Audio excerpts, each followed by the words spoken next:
दोस्तों, अर्जुन ने भगवान श्री कृष्ण से कहा, आसक्ति सर्वनाश का मूल है। हाँ अर्जुन, इसलिए मैं तुम्हें स्थित प्रज्ञ होने को कह रहा हूँ, क्योंकि स्थित प्रज्ञ की स्थिति निष्काम कर्म योग की चरम अवस्था है।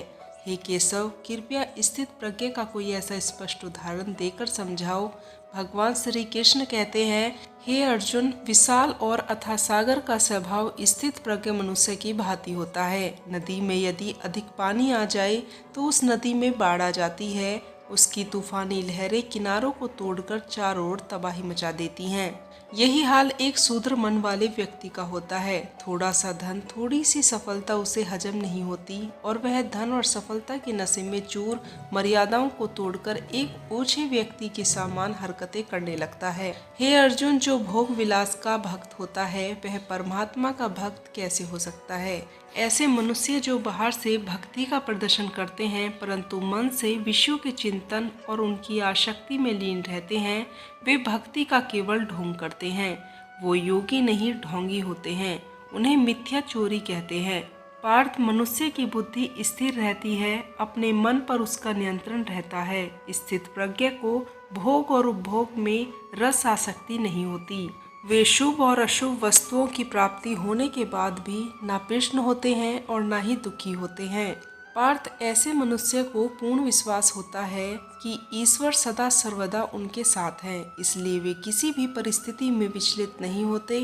यह कहना आसान है केशव, साधारण मनुष्य के लिए इस मानसिक स्तर पर पहुंचना बड़ा ही कठिन है। इसके लिए सांसारिक मनुष्य को किसी दिव्य सहायता की आवश्यकता होगी।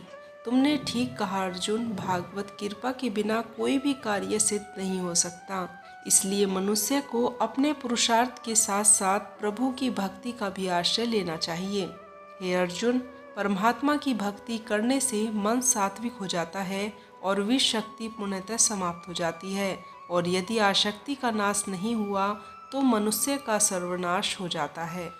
सर्वनाश, हाँ पार्थ, सर्वनाश। हे अर्जुन, आसक्ति के मारे हर मनुष्य किसी भी विषय के आकर्षण और मोह में सोते जागते निरंतर उसी का चिंतन करते हैं। जैसे कोई मनुष्य किसी सुंदर स्त्री के प्रेम में पड़ जाता है तो जागते हुए उसी की कल्पना और सोते हुए उसी के सपने देखता है।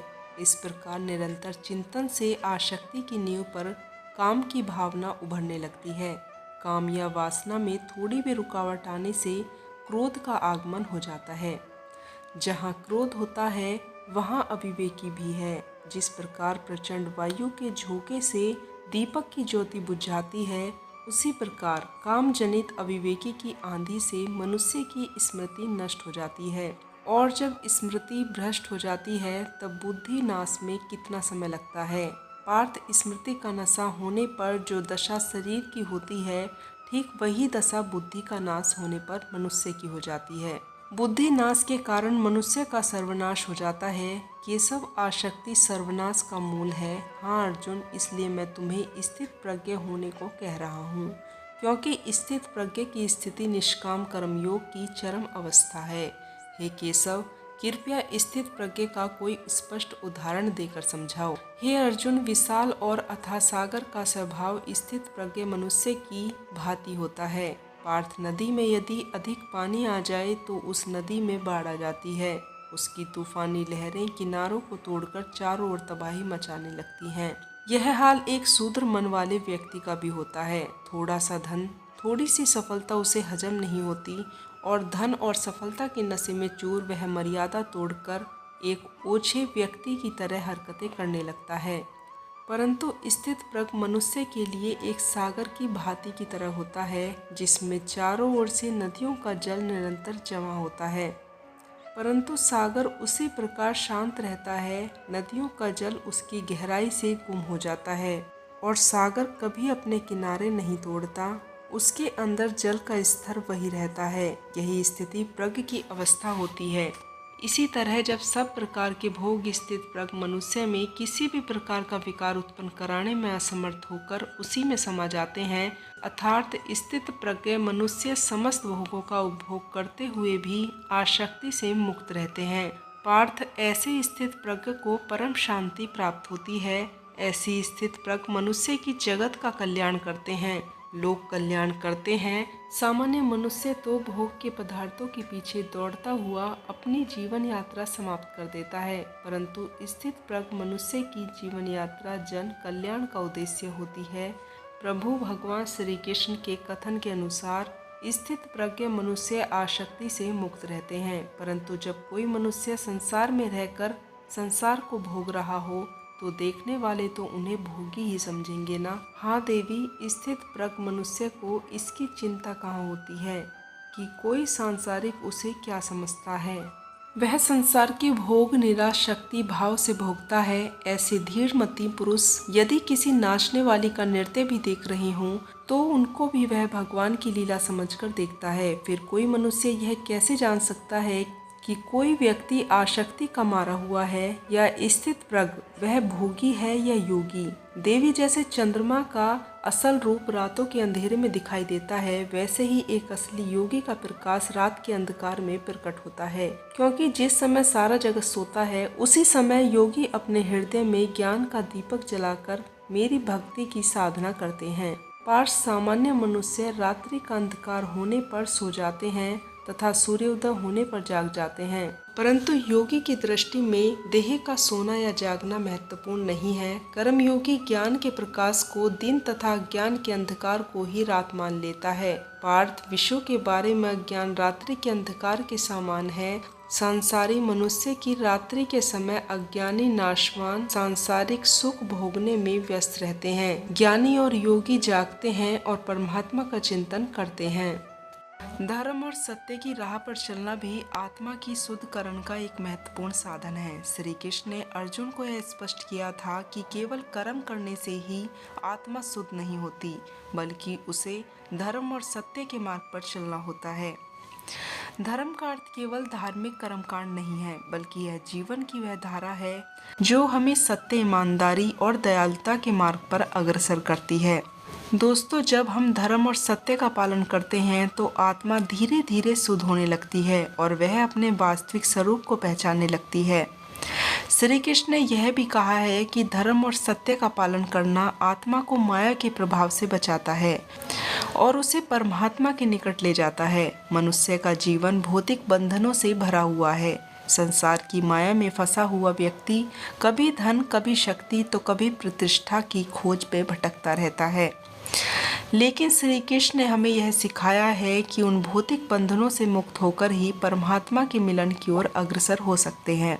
आत्मा की मुक्ति का मतलब है इस संसार के सभी मोह माया और अहंकार से दूर होना। जब व्यक्ति अपने सारे बंधनों को त्याग कर परमात्मा के प्रति समर्पित हो जाता है, तब वह आत्मा के अंतिम उद्देश्य की ओर बढ़ता है। दोस्तों, श्री कृष्ण ने गीता में यह भी बताया है कि यह मुक्ति केवल उन्हीं को प्राप्त होती है जिन्हें जीवन भर भगवान की भक्ति की है और जिन्होंने अपने जीवन को धर्म और सत्य के मार्ग पर समर्पित किया है। प्रेम और करुणा भगवान की दो शक्तियाँ हैं जो आत्मा को शुद्ध करने का सबसे सरल और प्रभावी माध्यम है। श्री कृष्ण ने गीता में प्रेम और करुणा का महत्व बताया है। उनके अनुसार जो व्यक्ति प्रेम और करुणा के मार्ग पर चलता है उसकी आत्मा माया के बंधनों से मुक्त हो जाती है और वह धीरे धीरे परमात्मा की तरफ बढ़ने लगता है। प्रेम का अर्थ केवल अपने परिवार और मित्रों से नहीं है, बल्कि यह प्रेम संपूर्ण सृष्टि के प्रति होना चाहिए।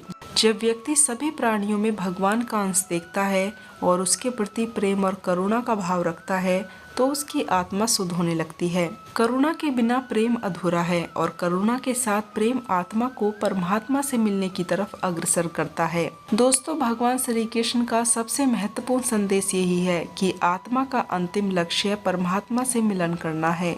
जीवन का उद्देश्य केवल भौतिक समृद्धि से, सुख सुविधाओं से नहीं है, बल्कि आत्मा की शुद्धि और मोक्ष की प्राप्ति में है। श्री कृष्ण ने गीता में बार बार यही कहा है कि जो व्यक्ति अपने कर्म को भगवान के चरणों में समर्पित कर देता है वह आत्मा के वास्तविक लक्ष्य को प्राप्त कर लेता है। आत्मा की यह यात्रा जीवन के हर पल चलती रहती है। हर छोटे से छोटा कर्म भी इस यात्रा का हिस्सा होता है। यदि हम अपने कर्मों को निष्कपट भाव से भगवान के चरणों में समर्पित कर दें तो आत्मा की शुद्धि की प्रक्रिया स्वतः ही शुरू हो जाती है। मोक्ष की प्राप्ति केवल उन्हीं को होती है जिन्होंने अपने जीवन को भगवान की सेवा, भक्ति और सत्य के मार्ग पर समर्पित किया हुआ है। दोस्तों, आत्मा का अंतिम लक्ष्य यही है कि वह परमात्मा से मिलन कर और इस संसार के सारे बंधनों से मुक्त हो जाए। श्री कृष्ण के अनुसार आत्मा की शुद्धि का सबसे महत्वपूर्ण पहलू अहंकार का त्याग है। अहंकार ही वह सबसे बड़ा शत्रु है जो आत्मा को उसके वास्तविक स्वरूप से दूर कर देता है। अहंकार व्यक्ति को अपने अस्तित्व की माया में उलझा देता है, जिससे वह भूल जाता है कि वह केवल आत्मा है, ना कि यह भौतिक शरीर। दोस्तों, श्री कृष्ण ने अर्जुन को गीता में यह बताया है कि जब व्यक्ति अपने अहंकार को त्याग देता है तो अपने आप को भगवान के प्रति समर्पित कर देता है, तब उसे आत्मा साक्षात्कार होता है। आत्म साक्षात्कार का अर्थ है आत्मा का अपने असली रूप को पहचानना। जब आत्मा अपने आप को शरीर और भौतिक जगत से अलग समझती है तब उसे परमात्मा के प्रति समर्पण का अनुभव होता है। यही आत्मा की पवित्रता की अवस्था है। दोस्तों, जहाँ अहंकार का कोई स्थान नहीं होता, भागवत गीता के संदेश के अनुसार आत्मा की उन्नति के लिए आध्यात्मिक साधन अत्यंत महत्वपूर्ण है। साधन के बिना आत्मा अपने भीतर की शक्तियों को नहीं पहचान सकती और ना ही वह अपनी यात्रा को सही दिशा में ले जा सकती है। दोस्तों, हर व्यक्ति के जीवन में उतार चढ़ाव बना रहता है। कुछ लोग इन परिस्थितियों का सामना करते हैं तो कुछ हार मान लेते हैं। जो इन परिस्थितियों का सामना करते हैं वह हमेशा आगे बढ़ते हैं, परंतु हार मान लेने वाला व्यक्ति हमेशा पीछे ही रह जाता है। दोस्तों, जीवन में ये परिस्थितियां हमारे मन से डर और आलस्य दूर करने के लिए ही आती हैं। ऐसे में हार मान लेना आपकी सहन क्षमता को और भी कमजोर बनाता है। धीरे धीरे ऐसी आदतें व्यक्ति के भविष्य को प्रभावित करती हैं, जो सफलता हासिल करने में बाधा उत्पन्न कराती हैं। दोस्तों, इंसान को मुसीबतों के समय चट्टान की तरह मजबूत बनकर उसका हल निकालना चाहिए। यदि आप ऐसा नहीं करते और समस्याओं को देखकर घबरा जाते हैं तो मन को शांत करने के लिए रोजाना गीता का पाठ पढ़ें। दोस्तों, गीता का पाठ पढ़ने से व्यक्ति की सहनशीलता और सोच में सकारात्मक परिवर्तन आता है, क्योंकि इसमें जीवन के सार का वर्णन बहुत ही विस्तार से किया गया है। तो बता दें कि श्रीमद् भागवत गीता को श्री कृष्ण का ही एक स्वरूप माना गया है। जीवन में आगे बढ़ने के लिए सभी को श्री कृष्ण के जीवन से जुड़ी तमाम बातों का अध्ययन करना चाहिए। इससे उचित मार्गदर्शन प्राप्त होता है। जब मनुष्य सत्य और असत्य अथवा नृत्य और अनृत्य का भेद जान लेता है तब वह निराश हो जाता है। उसे किसी भी चीज का आकर्षण नहीं रह जाता। इसका दूसरा अर्थ है मोह का त्याग करना, तथा मोह का लोप होने पर मनुष्य किसी भी प्रकार से किसी भी वस्तु की ओर आकर्षित नहीं होता। हे पार्थ, यथार्थ ज्ञान की प्राप्ति होने के बाद मोह का त्याग होता है। आत्मिक योग बल में वृद्धि हो जाती है। योग बल के कारण मन स्थिर हो जाता है और स्थिर मन होने के कारण मनुष्य का परमात्मा के साथ योग हो जाता है। हे अर्जुन, तुम भी आत्मिक योग बल द्वारा अपनी अंतरात्मा में झांककर परमात्मा को देखने का प्रयास करो। समबुद्धि कर्म योग का आचरण करो और स्थित प्रज्ञ बन जाओ। अर्जुन ने श्री कृष्ण से कहा, यह स्थित प्रज्ञ क्या होता है, इसे समझाओ। पार्थ, दुख भोगते हुए भी जिसके मन में द्वेग नहीं होता और ना ही जो सुख की लालसा रखता है तथा जिसके हृदय में क्रोध मोह भय आदि विकारों के लिए कोई स्थान नहीं होता, वह मनुष्य स्थित प्रज्ञ है। अर्जुन, स्थित प्रज्ञ महापुरुष सुख दुख प्रत्येक अवस्था में आत्मिक शांति प्राप्त कर लेता है। परमानंद में लीन होने से ऐसे मनुष्य को दुख और सुख भी विचलित नहीं कर सकते। ऐसे स्थित मनुष्य का मन उस दिए की भांति हो जाता है जिसकी लौ स्थिर होती है, कभी डोलती नहीं। दोस्तों, योग में एक बात तो स्पष्ट है कि आपके व्यक्तित्व में कोई संघर्ष नहीं होना चाहिए। अगर संघर्ष है तो आपका मन कभी शांत नहीं होगा। लेकिन यह संघर्ष क्या है? दरअसल अगर आपका मन विरोधी विचारों में बटा हुआ है तो आप संघर्ष की स्थिति में हैं। मान लीजिए आप शराब पीना चाहते हैं लेकिन साथ ही आप मानते हैं कि यह बुरा है। अब यह आपके भीतर एक संघर्ष को जन्म देता है। अगर यह संघर्ष अधिक समय तक चलता रहा तो यह मानसिक विकृति का कारण बन सकता है। अब सवाल उठता है कि इसके समाधान का रास्ता क्या है। दोस्तों, श्रीमद् भागवत गीता में युद्ध शुरू होने से पहले अर्जुन इस बटे हुए मन के साथ हैं।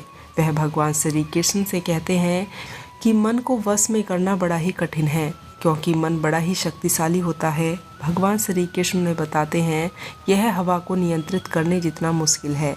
लेकिन वह अर्जुन को प्रोत्साहन देते हैं और आश्वासन देते हैं कि यह संभव है और इसे नियंत्रित किया जा सकता है।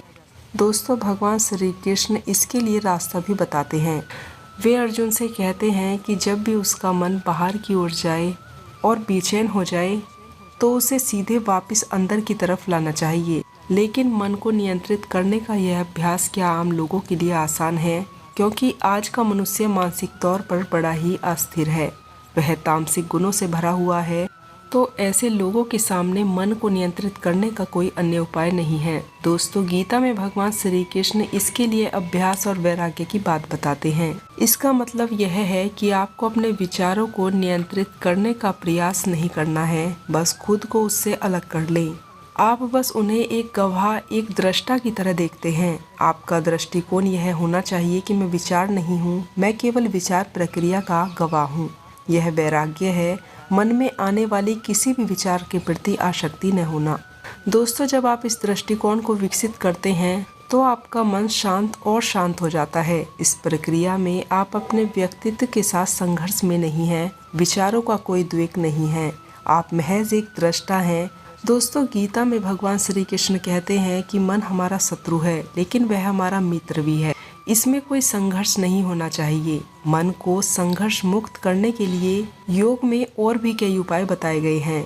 इसमें एक त्राटक का अभ्यास है। आप आंखों को एक स्थिर बिंदु, आंतरिक या बाहरी स्थिर करते हैं ताकि पुतलियां 1 से 10 मिनट तक हिलती या झिलमिलाती रहें। जब आंखें गतिहीन हो जाती हैं तो मन उसका अनुसरण करता है और प्राण की गति भी बंद हो जाती है। इससे आराम और शांति आती है। दोस्तों, कोई भी वचन, संधि या समझौता अटल नहीं होता। यदि उससे राष्ट्र का, धर्म का, सत्य का हित हो रहा हो तो उसे तोड़ देना ही चाहिए। भगवान श्री कृष्ण ने अस्त्र न उठाने की अपनी प्रतिज्ञा तोड़कर धर्म की रक्षा की थी। जब अभिमन्यु को भीष्म के बनाए नियम के विरुद्ध निहत्था मार दिया गया तो श्री कृष्ण ने भी फिर युद्ध के किसी भी नियम का पालन नहीं किया। अभिमन्यु श्री कृष्ण का भांजा था। श्री कृष्ण ने तब तय कर लिया था कि अब युद्ध में किसी भी प्रकार के नियमों को वह नहीं मानेंगे। तब शुरू हुआ श्री कृष्ण का कूटनीतिज्ञ खेल युद्ध। खेल युद्ध प्रारंभ होने से प्रारंभ हो जाना चाहिए कि कौन किसकी ओर है, कौन शत्रु है, कौन किसका मित्र है। इससे युद्ध में किसी भी प्रकार की गलतफहमी नहीं होती। लेकिन फिर भी यह देखा गया है कि ऐसे कई योद्धा थे जो विरोधी खेमे में होकर भीतर घात का काम करते थे। ऐसे लोगों की पहचान करना जरूरी होता है। दोस्तों, युद्ध में मृत सैनिकों का दाह संस्कार, घायलों का इलाज, लाखों सैनिकों की भोजन व्यवस्था और सभी सैनिकों के हथियारों की आपूर्ति का इंतजाम बड़ी ही कुशलता के साथ श्री कृष्ण ने किया। आपको यह जानकर आश्चर्य ही होगा कि यह सभी कार्य श्री कृष्ण की देखरेख और उनकी नीति के तहत ही होता था। इस भयंकर युद्ध के बीच भी श्री कृष्ण ने गीता का ज्ञान दिया, यह सबसे अद्भुत था। कहने का तात्पर्य यह है कि भले ही जीवन के किसी भी मोर्चे पर व्यक्ति युद्ध लड़ रहा हो, लेकिन उसे ज्ञान, सत्संग, प्रवचन को सुनते रहना ही चाहिए। यह मोटिवेशन के लिए जरूरी है। इससे व्यक्ति को अपने मूल लक्ष्य का ध्यान रहता है। दोस्तों, भगवान श्री कृष्ण कहते हैं कि जीवन में एक पल ऐसा आता है जब व्यक्ति की बुद्धि पर ताला लग जाता है, फिर चाहे वह कितना ही बुद्धिमान और विवेकवान ही क्यों न हो। सोचने समझने की शक्ति जीरो हो जाती है। यह हालत मनुष्य को न चाहते हुए भी गलत रास्ते पर ले जाते हैं और समस्याओं का समाधान निकालने की बजाय परेशानी और बढ़ जाती है। भगवान श्री कृष्ण कहते हैं कि व्यक्ति की बुद्धि कब भ्रष्ट होती है और इन हालातों में व्यक्ति को क्या करना चाहिए जिससे वह संकटों से बाहर आ सके। जब चारों तरफ से जीवन संकट में घिरा हो तो विनाश के समय मनुष्य की बुद्धि और विवेक उसका साथ छोड़ देते हैं। विपरीत हालातों में महान बुद्धिमान व्यक्ति भी कई बार सही और गलत की सोच में फर्क नहीं कर पाते, उसकी समझ पर पर्दा पड़ जाता है और वह नुकसान कर बैठता है। जब बुरा समय आता है तो दिमाग काम करना बंद कर देता है, ये आम बात है। लेकिन भगवान श्री कृष्ण कहते हैं कि अगर संकट के समय मन पर काबू कर लिया जाए, कई समस्याएं टल सकती हैं। अहंकार, लालच और क्रोध भी व्यक्ति की बुद्धि भ्रष्ट कर देता है। ऐसे समय में धैर्य रखें और सही समय आने का इंतजार करें, सफलता अवश्य मिलेगी। दोस्तों, इसी के साथ मनुष्य की मति भ्रष्ट क्यों हो जाती है कि यह जानकारी यहीं समाप्त हुई। अगर आपको यह जानकारी पसंद आई हो तो चैनल से जुड़े रहने के लिए चैनल को सब्सक्राइब करें। और मोटिवेट करने के लिए वीडियो को लाइक करें। तो दोस्तों मिलती हूँ श्री कृष्ण के गीता उपदेशों के साथ। तब तक के लिए आप लोग अपना ध्यान रखें, खुश रहें। जय सनातन, जय श्री कृष्णा।